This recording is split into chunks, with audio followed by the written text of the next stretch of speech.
looking up for U.S. President Joe Biden, be it in politics or his health. And the latest incident, a shocking video shows his staff cutting him off mid-sentence at a news conference in Hanoi. The 80-year-old president was interrupted by his staff after he started rambling during a media address while talking about the Saudi Crown Prince. Shortly after, the U.S. president was seen leaving the podium. This is how the incident unfolded. Are you worried about your son being indicted, Mr. President?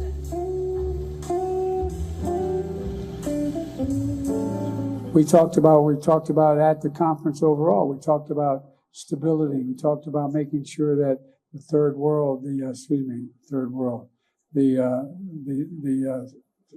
Southern Hemisphere had access to change it, had access. It wasn't confrontational at all. Thank you, everybody. This ends the press conference. Thanks, everyone. Thank you. Thank you.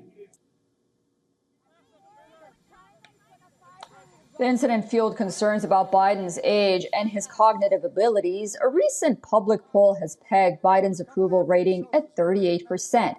This rating is the lowest on record for the president after it dropped down for 41% in July of this year. A persistent drag on President Biden's ratings has been the inflation and gas prices. 58% of respondents said that they think Biden's policies have worsened economic conditions in the country. Moreover, some 61% of Americans do not think that he is mentally or physically fit enough to hold office anymore. The overall low approval score comes amid general negative sentiments about the president and the state of the nation. While his incoherence has edged out everything else, at the most important issues, 26 people continue to approve of the president's performance. Also, the poll results have surfaced at the heels of President Biden eyeing another term in office. All right. Well, for more on this, we are now being joined by Adel Nazarian from Washington, D.C. She's a media fellow at the Gold Institute for International Strategy. Hi, Adel. Great to see you. It seems like the Democrats themselves are now concerned about President Biden's age. And as we see poll after poll, this has become a pressing issue, not only for the American public, but a topic of conversation that the Republicans have also banked on. Why won't the Democrats find an alternative, in your opinion? Great to be on with you again, Suzanne. You know, I happen to think that if an alternative that actually could sweep the entire general election, frankly, in 2024 is Michelle Obama. And I don't know, though, that she really wants to really run for president. That's the thing here. I think Democrats are, as you said, having a very difficult time finding an alternative. And it is very, very sad that they can't really look outside of their inner circle, so to speak. And that just goes to show the lack of truly, knowledge and experience that exists among their ranks. And a crowded Republican field, you'd think that there'd be more coming from the other side. But as I said, I do think that if Michelle Obama did actually throw her hat into the ring, so to speak, I don't know if that's something she's going to do, but I think that would be a very, very big challenge to the Republicans. Yeah, Michelle Obama, she has name recognition. She has the funds, even if she enters late in the game. I mean, it's just a travesty to see that no one takes Kamala Harris seriously, the vice president. And also, I guess one of the challenges would be that it would be difficult because it seems that President Biden himself really does want a second term.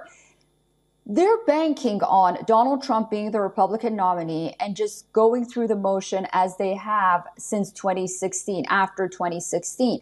But they may wake up in 2024, and a miracle might happen, and President Biden, Trump may become president again. So, what is the risk of banking on President Trump and Biden being the only person to beat President Trump? So here's actually what I think could be a strategy that could actually help President Biden, frankly. If he were to come out and speak about the grave injustices carried out in the judicial system against President Donald Trump, that would really help him a lot, because that would show that he actually is a man who serves with justice, and that he is against the clearly targeted attacks against a former sitting president of the United States.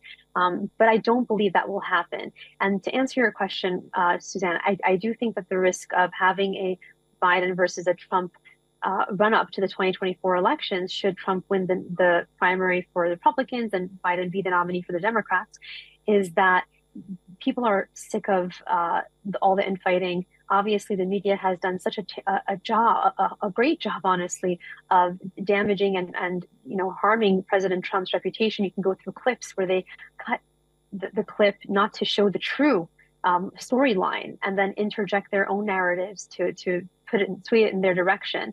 And with President Biden, as you saw the clip that you guys displayed also, it was actually the full clip. You actually showed the full context. And I wish more of the media would do that. I think what it risks is, regardless of who wins, there's going to be most likely an escalation of violence. I think more so if Trump wins. And I think that what you're going to end up with the catch-22, a situation where you get one negative on one side and then other negatives on the other side. I think the alternative with a second term of President Biden being perhaps more, unfortunately, foreign engagement, more neocon kind of wars, and maybe a slide economy that's going to slide further down, and a strategic shift with America continuing to weaken on the global stage. And I really don't think that's what the American people want when they care about having their bottom line be elevated. Absolutely not what the American people want, not what they deserve. And also, on the anniversary of 9/11, President Biden will be the first president since then to not be at one of the crash sites. He'll be in Anchorage, Alaska. Adele, thank you so much for joining us. And I look forward, as always, to speaking to you again very soon. Thank you.